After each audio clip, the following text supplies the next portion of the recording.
Praise the lord. దేవుని నామములో అందరికీ వందనములు. ఆరాధనలోకి వెళ్ళే ముందు పరిశుద్ధమైన బైబిల్ చేత పట్టుకొని బైబిల్ పల్లవి పాడుకుందాం.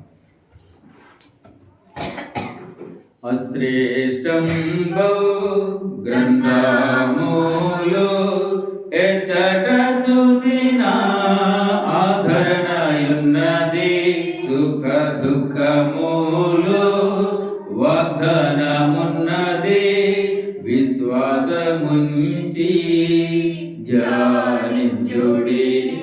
అశ్రేష్టం గ్రంథములు ఎచ్చట చూసిన ఆదరణయున్నది, సుఖ దుఃఖములు వాగ్దానమున్నది, విశ్వాసముంచి ధ్యానించుడి.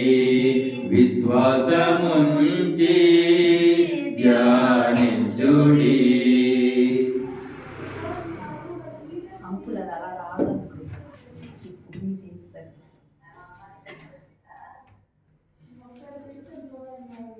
ఓకే, మరి మనం ఆరాధనకి వెళ్ళే ముందు ఆరాధన గురించి కొన్ని విషయాలు మనం చూసుకుందాం. మరి ఈ వారం ఆరాధన వర్తమాన యొక్క అంశం కలహము. కలహము అనగా గొడవ పడటమే కదా కలహం. పోట్లాడటం, గొడవ పడటం, దాన్ని కలహం అంటారు అన్నమాట. అసలు కలహం గురించి మనం కొన్ని విషయాలను చూసుకోవాలంటే, మనం ఆరాధించే ముందు మనం ఏమై ఉన్నామో ఆయన బిడ్డలుగా మనం ఆరాధిస్తున్నామా, లేకపోతే ఆయన ఎరగిన వారిగా ఆరాధిస్తున్నామా, లేక అలవాటు ప్రకారం ఆరాధిస్తున్నామా, ఒకసారి మనం ఆలోచన చేయాలి. ఆరాధన దేవుడికి చాలా ఇష్టమైనది అనమాట. కాబట్టి మనం ఆరాధించేవారు యథార్థంగాను, మరి వాక్యం కూడా చెప్తుంది కదా, ఆయన ఆరాధించేవారు యథార్థంగా ఆరాధించమని. కాబట్టి మనం మా ఆరాధనలు ఎలా ఉంటే యథార్థం ఉండాలి, కొత్తదనం ఉండాలి. ఇప్పటిలాగా ఎక్కడ కొత్తదనం ఉండాలి, వాక్యానుసారంగా మనం ఆరాధించే వారిగా ఉండాలి. అందుకే ఎవరు కలహం అన్న దాని మీద తీసుకున్నాను. కలహం చూడండి, 1 కొరింథీయులు 11వ అధ్యాయంలో 11-16 వచనం. 1 కొరింథీయులు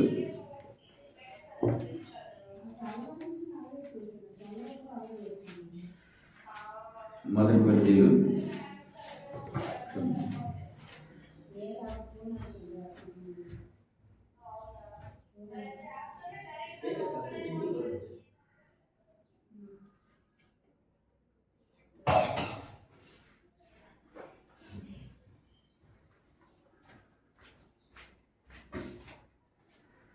క్షమించాలి తీసారు. 1 కొరింథీయులు 11వ అధ్యాయము 16వ వచనం చదువుతారమ్మా. ఎవడైనాను కలహప్రియుడిగా కనబడిన ఎడల మాలోనైనను దేవుని సంఘములోనైనను ఇట్టి ఆచారం లేదని వాడు తెలుసుకొనవలెను. పౌలు గారు కొరింథీయులకు రాసి చెప్తున్న మాటలు అన్నమాట. ఏమంటే, ఎవరైనాను కలహప్రియుడిగా కనబడిన ఎడల, కలహప్రియుడు ఏంటంటే గొడవలకు ఇష్టపడేవాడు, తగాదాలకు ఇష్టపడేవాడు, దానికోసం ఎదురు చూసేవాడు. అటువంటి ఎవరైనా కనబడినట్లయితే మాలోనైనాను దేవుని సంఘంలోనైనాను ఇటు ఆచారం లేదని వాడు తెలుసుకోవాలి. ప్రభు సహాయం కొరకు చిన్న ప్రార్థన. మహాపరిశుద్ధుడవు గనుడవు సకల ఆశీర్వచనములకు కారణభూతుడు అయిన మా యేసయ్య, మీ కృపాద సేవను బట్టి మీరు చూపించిన గొప్ప ప్రేమ, ఆదిత్య ధన్యతను బట్టి వందనాలు తండ్రి. మరి గత వారం మొదలుకొని ఈ దినం వరకు ప్రభావ మీరు మీ యొక్క రెక్కల చాటను మమ్మల్ని భద్రపరిచి, ఇదిగోనైనా మీకు ఇష్టమైన ఈ దినాన్ని సకల పరిస్థితులతో ప్రభావ మేము కూడా పరిస్థితులుగా ఆచరించటకు, ప్రభావ మిమ్మల్ని స్తుతించి కనపరిచి ఆరాధించటకు మీరు ఇచ్చిన ఈ సమయాన్ని బట్టి, ఈ గొప్ప దినం బట్టి వందనాలు తండ్రి. మరి అనేకులు మీ వద్దకు వచ్చి ఆరాధిస్తుండగా కార్యం జరిపించండి. ఏ రీతిగా ఆరాధించాలో, ఏంటి నిమిత్తం ఆరాధించాలో ప్రభా ప్రతి ఒక్కరితో మాట్లాడి బలపరచమని, మరి నిలబడి మీరు దాసును కూడా మీరు జ్ఞాపకం చేసుకోమని మా ప్రభువును రక్షకుడును మా కొరకు రాని ఉన్న యేసుక్రీస్తు నామములో వేడుకుంటూ ప్రార్థిస్తున్నాను మా తండ్రి. ఆమేన్. అంశం కలహము. కలహము అనగా గొడవలు పడటం, అల్లరి చేయటం. దానికోసం ప్రత్యేక కొంతమంది మాట్లాడుతున్నప్పుడు దానికోసం పుట్టేవారంటే కూడా మాట్లాడడం మనం వింటూ ఉంటాం. అయితే మనం ఆరాధించే మనము ఆ కలహం అనేది మనలో ఉందా లేదా మనం పరిశీలన చేసుకుని ఆరాధించే వారిగా ఉండాలి. ఇది అలవాటు ప్రకారం కాదు, కానీ కొత్తగా ఆ వాక్యానుసారంగా మా మనసులో కలహం లేదు, మేము ఆరాధన చేయడానికి దేవునికి అంగీకారమై ఉన్నాము అనే ఉద్దేశంతో మనము దేవుని ఆరాధించేవారిగా ఉండాలి. ఇక్కడ కలహం అనగా అంటే దేవుని సంఘముకు విరుద్ధం అన్నమాట. అంటే ఇక్కడ ఏమంటున్నారు, మీరు ఆ కలహం అంటే గొడవలు పడేవారైతే మీరు ఆ మందిరంలో ఉండకూడదు. ఇక్కడ చూడండి, పౌలు గారు అంటున్నారు ఈ మాట 16 చూడండి, చివరికి కింద ఉంటున్నారు.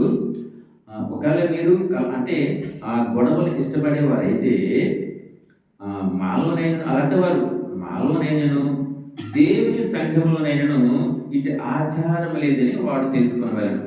నువ్వు గొడవ పడితే నువ్వు దేవుని అడిగినవాడు, దేవునికి విరుద్ధమైన కార్యాలు చేసేవాడు. నిజంగా దేవుని ఎరిగినవాడు అయితే నువ్వు కలహపడవు, అంటే నువ్వు గొడవ పడవు. కలహం చేస్తున్నావంటే నువ్వు మాలో ఉన్నవాడువు కాదు, అలాగని దేవుని సంఘానికి కూడా నువ్వు చెందినవాడు కాదని అపోస్తలుడైన పౌలు గారు చెప్తున్న మాటలు. అయితే కలహమునకు కారణాలు ఏమిటి? అసలు ఈ గొడవ ఎందుకు వస్తుంది? భార్య భర్తల మధ్య కానివ్వండి, కుటుంబంలో కానివ్వండి, వ్యాపారంలో కానివ్వండి, లేదా మనం చేస్తున్న ఉద్యోగ వ్యవహారంలో ఎక్కడైనా సరే గొడవ అనేది సహజం. అది ఎందుకు వస్తుంది? అంటే మొదటి కోపం. ఏంటి? సామెతలు 30 అధ్యాయము కోపం గురించి. సామెతలు 30 అధ్యాయము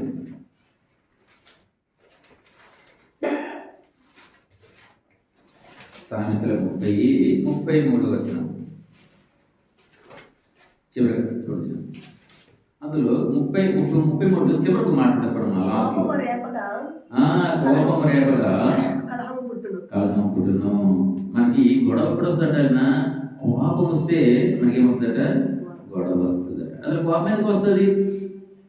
కోపం రావడం తప్పే కాదు, కోపం రావడము తప్పు కాదు, కానీ కాకపోతే ఆ గొడవ అనేది రావడానికి కారణం ఏంటంటే కోపం అనమాట. అంటే అనవసరంగా కోపడవచ్చు, లేదా ఇక్కడ సందర్భాన్ని బట్టి మాకు కోపడవచ్చు, మందలించే విషయంలో కోపడవచ్చు, లేకపోతే అదే పనిగా అలవాటుగా కూడా కోపడవచ్చు అనమాట. కాబట్టి ఇక్కడ ఏంటంటే ఇక్కడ కోపము రావడానికి కారణం మొదటి ఏంటంటే కలహము రావడానికి మొదటి కారణం ఏంటంటే కోపము. ఏమిటిది? కోపం. అయితే కోపము పాపం కాదు, కోపడమని చెప్పాడు. చూడండి ఒకసారి ఎఫెసీయులకు రాసిన పత్రిక 4వ అధ్యాయంలో కోపపడుడి కానీ ఏమంటుంది? కోపపడుడు కానీ పాపము చేయకూడదని చెప్తున్నాడు. తీసుకు కదా, ఎఫెసీయులు 4వ అధ్యాయము 26వ వచనం.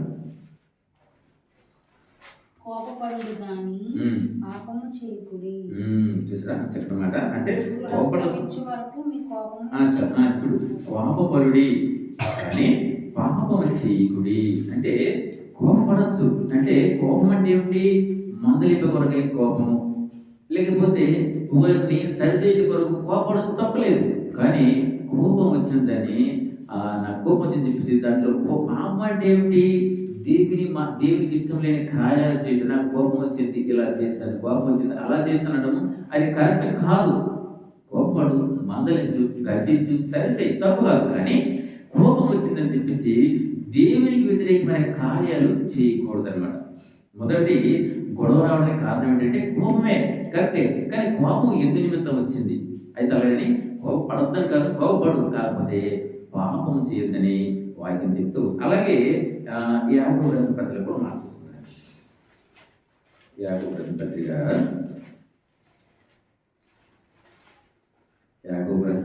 1వ అధ్యాయము 19-20 వచనాలు. నా ప్రియ సహోదరులారా, మీరు సంగతి ఎరుగుదురు కనుక ప్రతి మనుష్యుడు వినుటకు వేగిరపడవాడును, మాటలాడుటూ నిదానించేవాడును, కోపించుటకు నిదానించేవాడనై ఉండవలెను. ఎందుకనగా నరుని కోపము దేవుని నీతిని నెరవేర్చదు. చాలు చాలు చాలు. అంటే మొదటిది గొడవ రావడానికి కారణం కోపం. అయితే కోపం పడకుండా ఉంటామా? ఉండలే. ఇప్పుడే మరి నా భార్య ఆరాధన టైంలో తను వేరొకరితో మాట్లాడటం నేను కొంచెం మందలించినట్టే కోపడ్డాను. అంటే కోపం రావడం సహజం కాదనలేదు, కానీ ఆ కోపానికి అర్థం ఉండాలి. మరి కోపం వచ్చింది కదని అందులో మనం అసభ్యంగా దేవుని దృష్టి మాటలు మనం మాట్లాడుకుంటాం. అయితే ఇక్కడ యాకోబు ఏమంటున్నాడు చూడండి.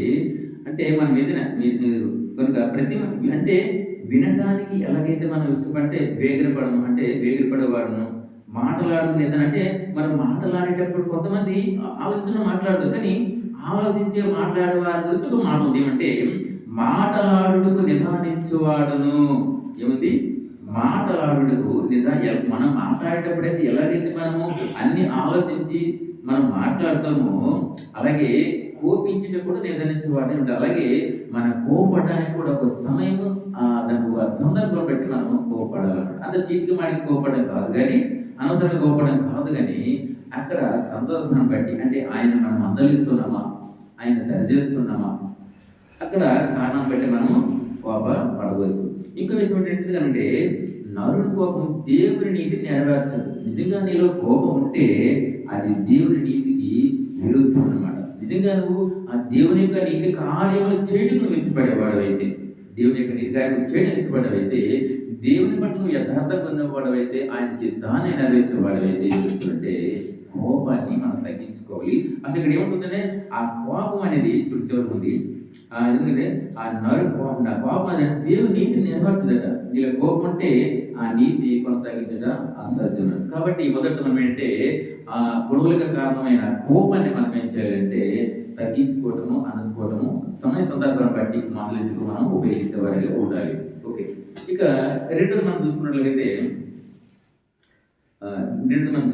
ముఖ్యంగా రెండు చూస్తే బుద్ధిహీనత. మొదటిది కోపము, రెండోది బుద్ధిహీనత. చూడండి, మరి సామెతలు 18వ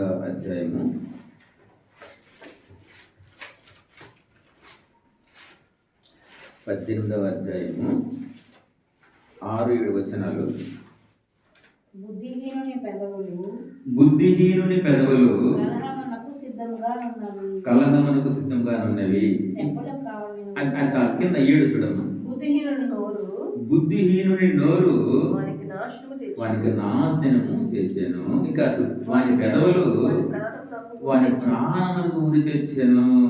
మనము చాలాసార్లు మనము వారు చేసే చెడు పనులను బట్టి మనం మందలిస్తున్నాం. చెప్పాను కదా, నువ్వు చెప్పిన మాట వినరా, నీకు ఎన్నిసార్లు చెప్పాను నీ బుద్ధి మార్చుకోమని, నీకు ఏమైనా బుద్ధి ఉందా అంటూ జరిగిపోయిన తర్వాత మనం చెప్తున్న మాటలు అనమాట. అంటే ఆయన బుద్ధి లేక చేశాడేమో, అందుకే ఇలా జరగకూడదు జరిగిందని దాన్ని దృష్టిలో పెట్టుకొని వారిని ఏమని మందలిస్తుంటే నీకు బుద్ధి లేదురా అని. ఇక్కడ చూడండి 6లో, బుద్ధిహీనుని పెదవులు కలహమునకు సిద్ధంగా ఉన్నవి. అంటే ఎవరైతే బుద్ధి లేని వారిగా, జ్ఞానం లేని వారిగా ఉంటారో వారు ఎంతసేపు కూడా గొడవలకి సిద్ధపడు. అంటే గొడవలు అంటే ఇష్టంగా ఉంటాడు, అంటే కలహ ప్రియుడిగా ఉంటాడు అనమాట. కలహ ప్రియుడు అంటే గొడవలు అంటే తనకి ఇష్టం అనమాట. అంటే అటువంటి వారిగా ఎవరుంటారు?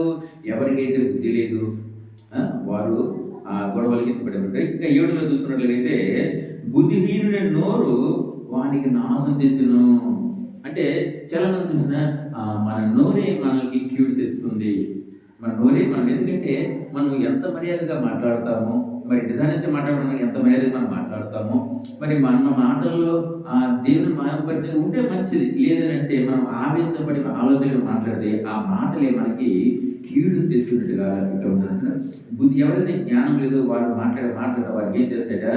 నాశనం చేస్తే. ఇంతే కానీ వారి పెదవులు వారి ప్రాణానికి ఉపదేశం కూడా ఉంటారు. కాబట్టి చాలా మంది వారు తెలియక లేక పొరపాటును లేక కావాల్సి అనుకున్న మాటలను బట్టి వారికి అపాయాలు అవడానికి కూడా ఇక్కడ అవకాశం ఉన్నట్లుగా వాటిని చెప్తూ వస్తున్నాడు. కనుక బుద్ధి కలిగి ఉంట మంచిది. ఎలా ఉండాలంటే ఇక్కడ దేవుడు చెప్తాడు, బుద్ధి అంటే జ్ఞానం కలిగి ఉంట అది మంచిది. చూడు దాని మాట సామెతలు 22వ అధ్యాయంలో మాట ఉంటుంది బుద్ధిని గురించి. సామెతలు 22:10 వచనం.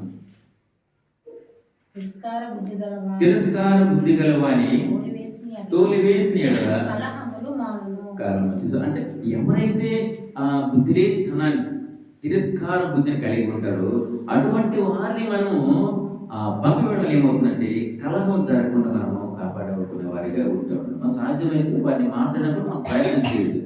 ఓకేనా? కాబట్టి మనకి ఏమంటే కలహం అంటే గొడవ రావడానికి రెండో కారణం మనం ఏం చూస్తామంటే బుద్ధిహీనత, అంటే బుద్ధి లేని తనం కూడా మనం చూస్తాం. మొదటిది ఏంటంటే కోపము, మొదటిది కోపం అయితే రెండోది ఏంటంటే బుద్ధి లేని తనం. ఈ రెండు కూడా కలహం అంటే గొడవ రావడానికి కారణమైతూ ఉన్నది. ఇక మూడోది మనం చూసుకున్నట్లయితే మూర్ఖత్వం. మళ్ళీ సామెతల్లో తీయండి 16వ వచనం, మూర్ఖత్వం గురించి. 16వ అధ్యాయం అమ్మ, 28. మూర్ఖుడు కలహము పుట్టించెను, కొన్నిగాడు అంటే మిత్ర పుట్టించాను. చూసారా ఇక్కడంటే మూర్ఖుడు అంటే మూర్ఖుడు వల్ల కూడా మనకి గొడవ వస్తుంది. ఎందుకంటే ఆయన కలహం ఆయనకి ఇష్టం. అంటే మనం ఒక మాట చెప్తే దానికి మరో మాట జోడించి చెప్పడం ఆయనకి ఇష్టం. లేకపోతే వారు ఇద్దరు మాట్లాడుకోవడం ఆయనకి ఇష్టం. లేదా కలిసి ఉన్న వారు విడిపోవడం ఆయనకి ఇష్టం. అక్కడ గొడవ జరిగితే వారికి ఎంత సంతృప్తిస్తాం. నేను అప్పుడు చాలా సంవత్సరాల క్రితం నేను ఆటో డ్రైవర్ చేస్తున్నప్పుడు వేరొక ఆటో డ్రైవర్ వచ్చి పరిగెత్తుకుంటూ వచ్చి చప్పట్లు కొడుతూ మురిసిపోతూ మాట చెప్తున్నాడు. మురిసిపోతూ మాట చెప్తున్నా నేను ఆశ్చర్యపోయి ఏంటి సంతోషం కలిగిందా అని అనుకున్నాను. వాడు ఏం చెప్తున్న మాట ఏంటంటే, అరే ఇప్పుడే ఒక ఆటో వెళ్ళింది, మనుషులతో పాసింజర్తో తినబడిందని చెప్తున్నాడు. ఆటో తినబడిందట, వీడు సంతోషం పట్ల చప్పట్లు కొడుతూ చెప్తున్నాడు అనమాట. అంటే కొందరికి అది ఇష్టం. అలాగా అయ్యో అంటారు మనం. అలాగా కొంతమంది అంటే ఎక్కడ చెడు జరుగుతుందో, ఎక్కడ గొడవలు పడుతుందో అలాంటి కొంతమంది ఇష్టపడతారు అన్నమాట. వాళ్ళని ఏమంటే కలహ ప్రియులు అంటారు. అంటే గొడవలను ఇష్టపడేవారు, గొడవలను ప్రేమించేవారు ఉంటారు. అటువంటి వారికి పరలోక రాజ్యంలో చోటు లేదు. మరియు మనం ఆరాధించే ముందు అటువంటి కలహం మనలో ఉందా, దాన్ని మనము తీసివేసేవారిగా ఉండాలన్నమాట. అది ఇంకా ఎలాంటి వాడంటే ఇంకా ఆ మూర్ఖుడు ఎలాంటి వాడంటే చూడండి, సామెతలు 26వ అధ్యాయంలో 26 ఆ మూర్ఖుడు ఎలాంటి వాడంటే చూడండి, ఒక్కొక్క మాదిరిగా పోల్చుడు 11 తన మూఢతను మరలా కనపరచు మూర్ఖుడు కక్కిన దానికి తిరుగు కుక్కతో సమానుడు. సరే, అంటే తన మూఢతను మరలా కనపరచేవాడు అంటే ఒకసారి తప్పు చేశాడు, అంటే ఒకసారి మూర్ఖుడుగా ప్రవర్తించాడు, కానీ దానిని సరి చేసుకోగా మళ్ళీ అదే పని ఏం చేస్తూ ఉన్నాడు అన్నమాట. దాన్ని అదే పని చేస్తే దాన్ని ఎవరికి పోతే కుక్క చూడు అది వాంతి వెళ్తే మళ్ళీ దాన్ని తినడానికి ప్రయత్నం చేస్తాడు. మీరు మనం పరిశీలించినట్లయితే కుక్క తన వాంతి తన తినడానికి ఇష్టపడతాడు. అలాగే మూర్ఖుడు సరి చేసుకుంటే సరే, లేదన్నప్పుడు వాడు అదే పనిగా చేస్తాడు. కాబట్టి వాడు ఎలా అంటే ఒక కుక్కతో పోల్చారు. అయితే కుక్క తనకంటే గొప్పవాడని మనం చెప్పలేదు. కుక్క ఆ వ్యక్తి కంటే విశ్వాసం కలిగి గొప్పదని మనం చెప్పగలం. అయితే ఒక వాంతి విషయంలో తప్ప కానీ కుక్క మాత్రం మనిషి కంటే చాలా మంచిదని మనం చెప్పవచ్చు. అలాగా ఇప్పుడు మూడోది మనం చూస్తున్నాం, మూర్ఖత్వం చూస్తున్నాం. అలాగే 4వదిగా పగ. మొదటిది కోపం చూస్తున్నాము, 2 బుద్ధిహీనత, 3వది మూర్ఖంగా ప్రవర్తించడము, 4వది పగ. మళ్ళీ సామెతల్లో తీసుకుందాం 10వ అధ్యాయము, సామెతలు 10వ అధ్యాయము 10-12 చూడండి. పగ కలహమును రేపును ప్రేమ దోషములన్నింటినీ కప్పును అనమాట. అంటే పగకును ప్రేమకి వ్యత్యాసం ఉందన్నమాట. కాబట్టి మనం ఎలా ఉండాలంట, ప్రేమ కలిగి ఉండాలంట. అంటే మన మాటల్లోనూ మన ప్రవర్తనలోనూ మనం చేసే పనుల్లో కూడా మనము దేవుని మనం పరిచయం చేసేవారిగా ఉండాలి. అట్లా కాకుండా మనము పగనే పెట్టుకున్నట్లయితే ఈ ప్రేమ అనేది కనిపించదు అనమాట. ఎక్కడంటే ఈ పగ అనేది అంటే గొడవల రేపుతుంది అనమాట. అంటే ఇప్పుడు అందరికీ తెలిసిన విషయం మన చరిత్ర చూసుకున్నట్లయితే, ఇంకా మన లోపలికి మనం చూసుకున్నట్లయితే ఇప్పుడు జరిగిపోయిన దాన్ని కూడా మనసులో పెట్టుకొని అటువంటి విషయాలు సంతోషపడే వారిని కూడా చూస్తున్నాం. మరి మా బంధువుల్లో కూడా ఇప్పుడు సుమారుగా 30 సంవత్సరాల పైన అవుతుందేమో, అప్పుడు జరిగిన చిన్న విషయాన్ని ఇప్పటి వరకు మనసులో పెట్టుకొని ఇష్టపడిన వ్యక్తిగా ఉండటం కూడా మనం చూస్తూ వస్తున్నాం. కాబట్టి ఈ పగ అనేది మంచిది కాదు. ఎందుకంటే ఈ పగవలు ఏమొస్తుందంటే మనకి కలహం అంటే గొడవలు వస్తాయి, మనశ్శాంతి ఉండదు. ముఖ్యంగా చెప్పాలంటే దేవుని రాజ్యానికి మనకి ప్రవేశం ఉండదు. దేవుని రాజ్యం మనకి ప్రవేశం ఉంది. అయితే పై 4 గొడవలకు కారణమని మనము తెలుసుకున్నాం. అలాగే కలహం వల్ల నష్టాలు అంటే కలహంలో ఏ విధంగా అంటే గొడవ ఏ విధంగా వస్తాయి అంటే మొదటి మనం చూసుకున్నాం. మొదటి ఏమనుకున్నాము? కోపము. రెండోది బుద్ధిహీనం. మూర్ఖత్వము. 4వది పగ. ఈ 4 విషయాలను బట్టి మనకేమొస్తుంది? మనకి గొడవ వస్తుంది అనమాట. అంటే కలహం వస్తుంది, మనకు వస్తుంది. అయితే ఇలా గొడవ పడడం వల్ల మన ప్రయోజనం ఉందా అంటే అస్సలు లేదు. ఇలా గొడవలు పడడం వల్ల మన ప్రయోజనం లేదు. కానీ దీనివల్ల నష్టాలు కొన్ని ఉన్నాయి. చూద్దామా? మొదటిది చూస్తే అపోస్తలుల కార్యము 23వ అధ్యాయము. అపోస్తలుల కార్యం 23వ అధ్యాయము 23:6 వచనం నుండి. వారిలో ఒక భాగము 23:6 వారిలో ఒక భాగం సద్దూకయ్యులను మరి ఒక భాగము పరిశీలన ఉన్నట్టు వారిలో ఒక భాగము సద్దూకయ్యులను మరి ఒక భాగము పరిశీలనై ఉన్నట్టు పౌలు గ్రహించి సహోదరులారా నేను పరిసయ్యుడును పరిసయ్యుల సంతతి వాడను మనకున్న నిరీక్షణ గురించి పునరుద్ధానం గురించి నేను విమర్శింపబడుచున్నానని సభలో బిగ్గరగా చెప్పాను. అలాగా చెప్పినప్పుడు పరిశీలకును సద్దుకయ్యులకును కలహం పుట్టినందున ఆ సమూహము 2 పక్షములుగా ఆయను. ఇంకా సద్దుకయ్యులు పునరుద్ధానము లేదనియు దేవదూతైనను ఆత్మైనను లేదనియు చెప్పారు. కానీ పరిసయ్యులు రెండును కలవని ఒప్పుకొందరు. అప్పుడు పెద్ద గుళ్ళు పుట్టెను. పరిసయ్యుల పక్షముగా ఉన్న శాస్త్రుల్లో కొందరు లేచి ఈ మనిషి యందు ఏ దోషము కనబడలేదు, ఆత్మైనను దేవదూతైనను అతనితో మాట్లాడి ఉంటే ఉండవచ్చు. చెప్పుచు తగులాడి చాలు. అంటే మొదలంటే ఇరువురిని అంటే ఒకటిగా ఉన్న వారిని ఎడబాటు చేయటం. చూడండి ఇక్కడ 6 కదా, 22 ఏం చేసిందంటే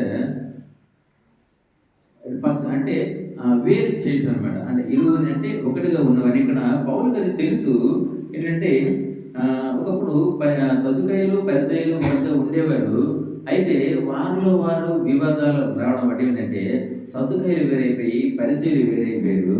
సద్దుకయ్యులు ఏమంటారంటే వాళ్ళు దేన్ని నమ్మరు అనమాట. వారు ఈ పరిశుద్ధాత్మ ఉందన్న దేవుడు నమ్మరు.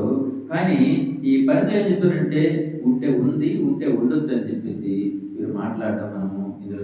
ఆ కారణం చేత వారు సద్దుకయ్యులు పరిసయ్యులు వేరైపోయారు అనమాట. వేరైపోయినప్పుడు ఈ విషయాలు తగదు పడుతున్నప్పుడు పౌలు గారు దగ్గర అరవడం కూడా మనం చూస్తూ వస్తున్నాము. ఆ విధంగా అంటే ఇదంతా ఏం చెప్తున్నంటే మనలో ఏమైనా కలహం ఉందా? కలహం అంటే ఇలా గొడవలు పడడానికి వేరైపోవడానికి కూడా అవకాశం ఉన్నట్టుగా వాక్యం చెప్తూ ఉంది అనమాట. కాబట్టి అంటే అంటే ఒకటిగా ఉన్నవారు విడిపోవడానికి కారణం అవుతుంది. కాబట్టి మనము అటువంటి గొడవలు జరుగుతున్నాము వెళ్ళేవారిగా ఉండకూడదు అనమాట. అయితే ఇలా విడిపోవడం కారణం ఏంటంటే ఈ లోకంలో మనిషి యొక్క సొంత ఆలోచన మరియు ఆయన వ్యక్తిత్వము మరి ఇంకా ఆయన విషయం అంటే తన వ్యక్తిగత విషయంలో బట్టి తన సొంత నిర్ణయం బట్టి ఏం చేస్తారంటే ఇటువంటి వాటిని వారు కుదిర్చుకుంటూ సరిహద్దులు పెట్టుకుంటూ విడిపోవడానికి ఇష్టపడేవారిగా ఉంటున్నారు అన్నమాట. అంటే ఇదంతా కారణం ఏంటంటే గొడవ పడడం వల్ల ఏమవుతుందంటే ఒకటిగా ఉన్నవారు వేరైపోవడానికి అవకాశం ఉన్నట్టుగా వాక్యం చెప్తూ వస్తుంది అనమాట. కాబట్టి దీనివల్ల నష్టం ఏంటి? గొడవలు పడడం వల్ల నష్టం ఏంటంటే ఐకమత్యంగా ఉన్నవారు విడిపోవడానికి కారణం అవుతుంది. ఇది మొదటి కారణం. రెండో కారణం చూసుకున్నట్లయితే ఆదికాండం 11వ అధ్యాయము అబ్రహాం గురించి మాట్లాడుతున్నాం. అబ్రహాం గురించి మాట్లాడు. ఆదికాండం 13వ అధ్యాయము 7 వచనం. అప్పుడు అబ్రహాము పశువుల కాపరులను లోతు పశువుల కాపరులను కలహం పుట్టెను. ఆ కాలమందు కానానీయులు పెరిజీలు ఆ దేశంలో కాపురముండిరి. కాబట్టి అబ్రహాము మనం బంధువులు కనుక నాకును నీకును నా పశువుల కాపరులకును నీ పశువుల కాపరులకును కలహం ఉండకూడదు. అంటే ఇక్కడ అబ్రహాం ఏమంటే దినాన అబ్రహాం తాలుగా పశువుల కాపరులు, తర్వాత లోతు తాలుగా ఒక పశువుల కాపరులు. అంటే అబ్రహాం ఒక తమ్ముడు కొడుకు లోతు అనమాట. అంటే అబ్రహాం అవుతాడు పెదనవుతాడు. అయితే వారు ఐకమత్యంగా ఉన్నారు కాబట్టి వారి యొక్క వ్యవసాయం అది కూడా కలిసి చేస్తున్నారు. అయితే వీరు అక్కడ ఒక సమయాన ఈ పని వారి వల్ల, అంటే వారి యొక్క కాపర్లకి వీరి యొక్క కాపర్లకి తగాద రావడం వల్ల ఈ మాటలు మనం ఇక్కడ చూస్తూ వస్తున్నాం. ఏమనంటే చూడు, అక్కడ 13 చూస్తూ వస్తున్నాం. అలాగే కింద చూడండి. కాబట్టి అబ్రాహము అంటే ఏమిటంటే మనం బంధువులు కనుక నీకును నా పశువుల కాపలను నీ పశువుల కాపలను వాళ్ళ కలహం ఉండకూడదు. మన బంధువులు కాబట్టి మనం వాళ్ళ కలహం ఉండకూడదు చెప్తూ ఇంకో మాట ఏమనంటే చెప్తూ చూడి, ఈ దేశం అంతయు అంటే నువ్వు గొడవలు పడదు. ఆయన ఇంటిని ఒప్పుకున్నాడు, నువ్వు గొడవలు పడుకొని ఈ దేశం అంతయు నీ ఎదుట నున్నది కదా, మరి దయచేసి నన్ను విడిచి వేరుగా ఉండము. అంటే ఇలా గొడవలు పడ్డావు కాదు, దేనికోసమైతే గొడవలు పడ్డారో అది నీకు ఇచ్చేస్తాను, అది నీ స్వాధీనపరచుకో. కానీ ఇలా మన బంధువులుగా ఉండి ఇలా గొడవ పడ్డము సరికాదు. ఈ సమయంలో నా చిన్న మాట నేను చెప్తాను. నేను ఒకప్పుడు కూరగాయల వ్యాపారం చేస్తున్నప్పుడు 4 చక్రాల బండి ఒకటి నా దగ్గర ఉండేది. ఆ బండి వివాదంలో ఒకరేమో అన్యాయంగా ఆ బండిను ఆ డబ్బుల్ని ఆయన నాకు తీసుకోవడం జరిగింది. ఆ విషయంలో నేను గొడవ పడుతున్నప్పుడు అప్పట్లో ఈ పలాస కాసేపులో హెబ్రోన్ ప్రారంభించిన పీడి పాల్ గారు హైదరాబాద్ ఉంటారు. ఆయన మాట అన్నారు, చెప్పిన అన్న ఇలా కొన్ని పరిస్థితి అంటే మీరు విడిచిపెట్టండి అన్నారు. అదేంటన్నా నా కష్టాలు చేసుకుంటే కానీ విడిచిపెట్టి దేవుడిని సమకూరుస్తాడు. అలా వాదన చేయడం వల్ల వాదించడం వల్ల నీకు అవమానమే తప్ప కానీ అది నీకు మేలు జరగదు. దాన్ని విడిచిపెట్టమంటే నాకు ఆశ్చర్యం వేసి ఆయన మీద కొంచెం నాకు వదలండి. ఏంటి ఈయన అసలు ఏదో మంచి చేశారనుకుంటే ఈయన ఏదో అన్యాయం చేసినట్టు అన్నట్టు భావించాను. కానీ ఆయన చెప్పింది వాస్తవం అన్నమాట. అంటే మనం అటువంటి వాటి విషయంలో తగ్గించుకోలేము, విడిచిపెట్టుకోలేము. కానీ అటువంటి విషయంలో విడిచిపెట్టుకోలేదు. అంతకంటే శ్రేష్టమైనవి, అంతకంటే విలువైనది మరి దేవుని దృష్టి మనం ఏ విధంగా ఉండాలో అవన్నీ కూడా దేవుడు మనల్ని సమకూర్చేవాడే. ఇక్కడ ఏముంటాడు, అబ్రహాముడు ఏముంటారంటే నీవు నేను బంధువులమైనావు, దీనికోసం మనం గొడవ పడడం అది సరికాదు, కావాలంటే నువ్వు తీసుకో అంటూ తనకు ముందు అవకాశం ఇస్తూ వచ్చి అక్కడ ఏమని చెప్తాడు తెలిసిన, ఈ దేశం అంతా నీ ఎదుట ఉన్నది కదా, దయచేసి నన్ను విడిచి వేరుగా ఉండు. నీవు ఎడమ తట్టు వెళ్ళినా ఎడల నేను కుడి తట్టున ఉంటాను, లేదు నువ్వు కుడి తట్టు వెళ్తే నేను ఎడమవైపు ఉంటాను అని లోతు. అంటే నువ్వు అటు వెళ్తే నేను ఇటు ఉంటాను, లేదు నువ్వు ఇటు ఉంటానంటావా నేను అటు వెళ్ళిపోతాను అని అబ్రహాం ఎవరు లోతు చెప్పడము చూస్తాను. అయితే లోతు తన కన్నులెత్తే యోర్దాను ప్రాంతం అంతనే చూసినట్ట. అంటే యోర్దాను ప్రాంతం చూస్తే యెహోవా సొదొమ గొమొర్రా అను పట్టణములను నాశనం చేయకు సోయరు వరకు వచ్చే వరకు అదంతా యెహోవా తోట వలెను ఐగుప్తు దేశం వలెను నీలుపారు దేశమై ఉంటుంది. ఇది ఎప్పుడిది సొదొమ గొమొర్రా నాశనం కాకమునుపు జరిగిన విషయం అన్నమాట. అప్పుడు ఎలా ఉండేది, ఇప్పుడు అవ్వ ఏం చేసిందంటే, ఇప్పుడు సాతాను అవ్వ ఆ పండు చూడడానికి చాలా అందంగా ఉంది, ఆ లోపల ఏముందో తెలియదు, చూడడం చాలా అందంగా ఉంది, మనసు కంట్రోల్ చేసుకోలేకపోయింది. అప్పుడు ఈ యొక్క సాతాను యొక్క ప్రేరేపణకి ఏమేంటంటే ఆ పండు ఎందుకు తింటారంటే కారణం అంటే చూడడానికి ఒక రమ్యంగా ఉంది, అందంగా ఉంది.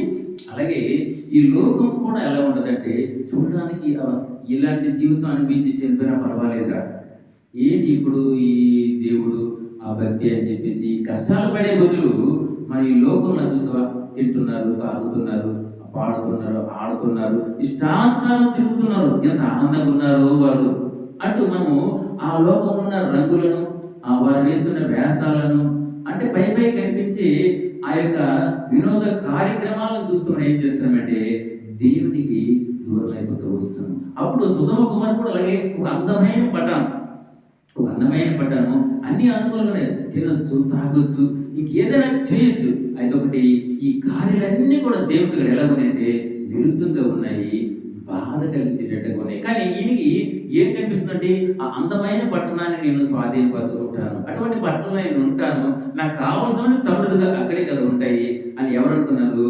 లోతు అనుకుంటూ. అంటే ఇంకెలా చూడండి, కింద చూడండి, యెహోవా తోట వెళ్ళను ఐగుప్తు దేశం. అంటే యెహోవా తోట అంటే ఏంటి? ఏదైనా తోట. అంటే ఏదో అనుకోండి, ఎంత అందంగా దేవుడు దాన్ని తయారు చేసి ఆదమవల్లో పెట్టారో అటువంటి అందమైన తోటలాగా ఉంది, మంచి నది ఉంది, నీటికి సమృద్ధికి ఉంది, అన్ని బాగున్నాయి. కాబట్టి ఇటువంటిది అంటే ఆయన అబ్రహాము దీనికి అవకాశం ఇచ్చాడు. ఎవరికి? తమ్ముడు కూడా అవకాశం ఇచ్చాడు. సరే నీకు ఏం కావాలో తీసుకోరంటే ఆయన చూశాడు. ఆయన చూసి అన్నాడు, నాకు ఈ సుధమ కుమార్ అంటే ఆ యోర్దాను ప్రాంతం ఇదంతా కూడా నాకు కావాలి, అందులో ఉంటానని చెప్పేసి ఒక తీర్మానం చేసుకున్నాడు. ఇంకా కాబట్టి లోతు తనకు యోర్దాను ప్రాంతం అంతటిని ఏర్పరచుకొని తూర్పుగా ప్రయాణం చేశాడు. అట్లు వారు ఒకరికొకరు వేరైపోయేది. ఈ విధంగా అంటే లోతును అబ్రహాముడు మరి దేవుని చెప్పిన ప్రణాళిక లేదు. కానీ ఒకేలాగానే తను ఆ గొడవ పడకపోయింటే మరి అక్కడ ఈ సుధమ కుమారైన పట్టణాన్ని కానీ ఈ లోతు ఆశించకపోయి ఉంటే మరి లోతు భార్య బ్రతుకునేమో, మరి ఈ లోతుతో కూతురు చేసిన పాపం కూడాను జరగపోయేనేమో, మరి అలా జరగపోయినేమో. కానీ ఇక్కడ దేవుని ప్రణాళిక వేరే ఉంది, దేవుని ఉద్దేశం వేరు ఉంది. కాబట్టి దానిని మనము వేరు చేయలేము. అంటే మన యొక్క మనసుల్ని, అంటే మన మనసులో లాగా బయటకోలేక ఉంటూ మనం రెండు విధాలు మనం ఉండగలం. కానీ దేవుడు మాత్రం అలాంటి వాడు కాదనమాట. కాబట్టి ఇక్కడ దేవుని ప్రణాళికను బట్టి అంటే ఈ లోతు వీళ్ళ గొడవల కారణంగా లోతు అబ్రహాము విడిపోయినట్టుగా మనము చూస్తున్నమాట. అంటే రెండంటే దీన్ని ఎందుకు మాట్లాడుతుందంటే మనం కలహం పడడం వల్ల నష్టం ఏంటంటే మొదటిది ఒకటిగా ఉన్న మనం విడిపోవడానికి కారణం అవుతుంది. రెండోది సొంత బంధువులే అయినప్పటికీ వీరు కూడా ఆ తగాదాలని వీరు కాస్త పెద్ద చేసుకుని ఏం చేశారంటే వీరు విడిపోవడానికి కారణం అవుతూ వస్తుంది అనమాట. ఓకే, అలాగే మనం కూడా ఈ లోకంలో కానీ కుటుంబంలో కానీ ఆ ఆస్తుల కొరకు చూడు, ఒక సంవత్సరం క్రితం అనుకుంటాను మా అక్క అంటే కేవలం ఆశ, ఒకే ఒక కొడుకు విచ్చలవిడిగా చూడు అలవాట్లకు బానిస అయిపోయాడు. మరి ఆస్తి భార్య భర్తలు పడలేదు. మరి ఆస్తి తను కొంచెం బెదిరించింది. ఈ విధంగానే కొడుకు కొద్ది క్రమంగా ఉంటాడని చెప్పేసి కొడుకును మందలిస్తే ఏమిటంటే నువ్వు సక్రంగా లేకపోతే నా ఆస్తి అంతా కూడా నా కోళ్ళకి రాసేస్తాను, అంటే తన భార్యకి రాసేస్తాను అనే మాటకి వాడు తట్టుకోలేపాడు. తనకి నాకు పడదు, తనప్పుడు కొడుకు నన్ను విడిచిపెట్టి నువ్వు నా కోళ్ళకి ఎలా రాస్తానని చెప్పేసి ఏం చేశానంటే ఆ కోపంలో, కొట్టలేని కాదు కానీ కోపంలో ఒక మంచము దేవుడి కిందకు ఉంటారు కదా కోడి, దాంతో పాటు ఒక్క దెబ్బ తల మీద కొట్టేసరికి అలా పడి మరణించాను. తల్లి సున్నాకండి కారణం ఆస్తి కోసం. ఇలా నీ కోడలికి నీ భార్యకి ఇస్తే నీ పిల్లలకి చెందదా? నీకైనా నీ పిల్లలకి చెందుతుంది, నీ భార్యకి నీ పిల్లలకి. అంటే తనకు జ్ఞానం లేదు. చూడు అలవాట్లు బానిస అయిపోయాడు, తాగుడు అనేక అలవాట్లు, ఒకే ఒక కొడుకు. ఆ రకంగా సొంత తల్లిని కూడా అంటే అతనే ఎంతమంది లేరు తల్లిదండ్రులని కొట్టేవారు, తిట్టేవారు. యూట్యూబ్లో చూసినట్లయితే అనేక కనిపిస్తుంది అన్నమాట. ఒక ఆయన ఆ తల్లిని కింద కొడుతూ కాలుతో తన్నేస్తూ ఆ మంచంపై కూర్చొని కంటిని ఆ ముసలాయన కూడా కాలుతో తనడం చూసి చాలా బాధకరమైన విషయం. ఎంత భయంకరమైన పరిస్థితులు చూడండి.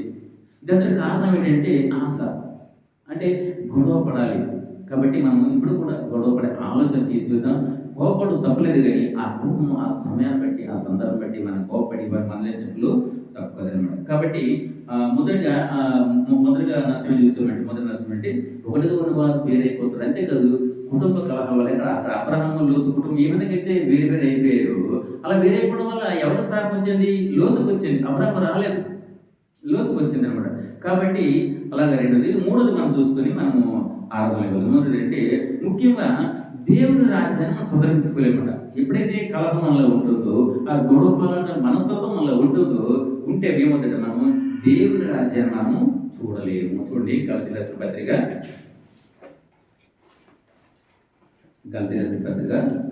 5వ అధ్యాయము 20-21. అంటే 19 చదువుతుంది కానీ ఇందులో ఆ కలహం అన్నమాట 20లో ఉంది కదా. విగ్రహారాధన, పోనీ 19 అండి. శరీర కార్యములు స్పష్టమై ఉన్నవి, అవేవనగా జారత్వము, అపవిత్రత, కామకత్వము, విగ్రహారాధన, అభిచారము, ద్వేషములు, కలహము, మత్సరములు, క్రోధములు, కక్షలు, భేదములు, విమతములు, అసూయలు, మత్తతలు, అల్లరితో కూడిన ఆటపాటలు మొదలైనవి. ఇది చదివించారంటే ఇందులో కలహం అనే మాట ఉంది. ఆ మాట కోసం నేను చదివించాల్సి వచ్చిన కలహము. ఇంకా మన కింద చూసినట్లయితే మునుపు చెప్పిన ప్రకారము ఇట్టి వాటిని చేయువారు దేవుని రాజ్యమును స్వతంత్రించుకొనరని మీతో స్పష్టంగా చెప్పుచున్నాను. చాలా అంటే ఇప్పుడు అంటే కలహం కాదు, కలహంతో పాటు గొళ్ళెలు ఉన్నాయి కానీ అందులో ఒకటి కలహం అన్నమాట. ఈ గొడవ అది కూడా మనలో ఉన్నట్లయితే మనం ఏంటంటే ఇది ఉంటున్నట్లయితే దేవుని రాజ్యాన్ని మనము స్వతంత్రించుకున్నాము. అసలు మనం దేవుని అంటే కారణం ఏంటి, ఉద్దేశం ఏంటి అంటే మనకున్న వ్యాధులు తీసేస్తారనా, లేదా ఆర్థికంగా మనం బలపరుస్తారనా, లేదా మనకు అధికారం ఇస్తాడనా, లేదా మనకు మరణం లేకుండా జీవిస్తామనా మనం ఆలోచన చేయాలి. అసలు మన దేవుని నమ్ముకోవడం కారణం ఏంటి అంటే నెంబర్ వన్ మొదటది ఏంటంటే నిత్య జీవం. మన నిరీక్షణ అంటే నిత్య జీవం కొట్టి మనము దేవుని ఎరిగిన వారిగా ఉన్నాం. అంతే తప్ప కానీ ఆయన వ్యాధులు చేస్తాడు, వ్యాధులు న్యాయం చేస్తారని కానీ, లేకపోతే ధనం సమృద్ధిగా కలుగు చేస్తారని కానీ, లేకపోతే నాకు మరణం లేకుండా ఉంచుతారని కానీ ఇదంతా కాదు. ఆయన తండ్రి ఉన్నాడు కాబట్టి బిడ్డల పట్ల ఎటువంటి బాధ్యత కలిగి మనం చెప్పనవసరం లేదు. మా బిడ్డల పట్ల మేము ఏం చేయాలి, ఎలా చేయాలి మాకు ఆలోచన ఉంది, ఎవరో చెప్తే కాదు. అయితే అలాగే దేవుడు కూడా మన పట్ల కూడా తన కార్యాలు అద్భుతం అంటే కంటికి కనిపించవు, చెవికి వినిపించవు, హృదయానికి గోచరము కాదు, అద్భుతంగా ఉంటాయి అన్నమాట. లోతైన మర్మములు అనమాట. మనకు తెలియని విషయాలు కూడా ఆయన తెలియజేసే దేవుడే ఉన్నాడు. కాబట్టి ఆయన మనం ఆరాధించాలన్నమాట. కాబట్టి ఆయన ఆరాధించే ముందు మనం ఏం చేయాలంటే ముందు మనలో ఏమైనా గొడవల కారణమైన ఏమిటి కోపము కానీ, లేకపోతే బుద్ధిహీనత కానీ, లేకపోతే మూర్ఖత్వం కానీ, పగ ఇలాంటివి ఉన్నాయా, దాన్ని మనం తీసివేసేవారు. అటువంటి వారిని మనము తీసివేసేవారిగా ఉండాలి. ఎందుకంటే చూడండి 1 కొరింథీయులు 15:50 మాట చూడండి. 1 కొరింథీయులు 15:50 సహోదరులారా నేను చెప్పినది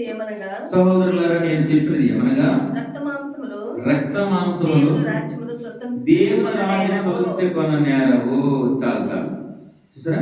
అంటే ఎప్పుడైతే మనము ఆ కలహం అన్న దాన్ని మనము ఇష్టపడతామో అప్పుడంటే మనము దేవుని రాజ్యాన్ని పొందలేము.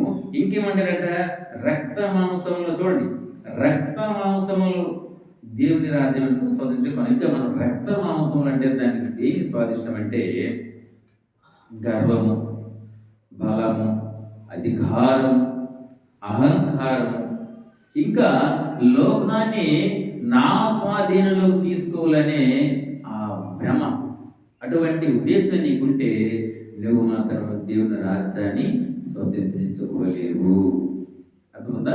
మొదటి మనకి ఏముంటే ఈ పగ అనేది, తర్వాత మొదటి అంటే కోపం అనేది, బుద్ధిహీనత, నెక్స్ట్ మూర్ఖత్వం, ఇవి కాదు అంటే ఇవన్నీ పట్టుకోవడం కదా. ఎప్పుడైతే నువ్వు అటువంటి వాటిని మనసులో దాచిపెట్టుకుంటే రక్త మాంసములు గల వారిని వాళ్ళకి సహకారాలు లేదు చెప్తున్నమాట.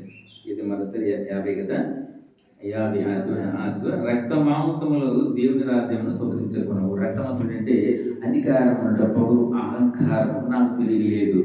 కానీ ఒక దినాన ఎవరైతే రక్త మాంసములు అంటే అటువంటి మతం చేత, బలమ చేత విర్రవీగుతూ ఉంటున్నాడు, ఒక దినాన ఆ దేవుని పడుగుతాడట, అయ్యా నేను నా బలం ఉన్నప్పుడు నిన్ను గుర్తించలేకపోయాను, నాకున్న అధికారం బట్టి గర్వించాను, నాకున్న పౌర అధికారాన్ని బట్టి, నాకున్న ధనం బట్టి, నాకున్న బలమును బట్టి, నాకున్న ఆరోగ్యాన్ని బట్టి నేను గర్వించాను.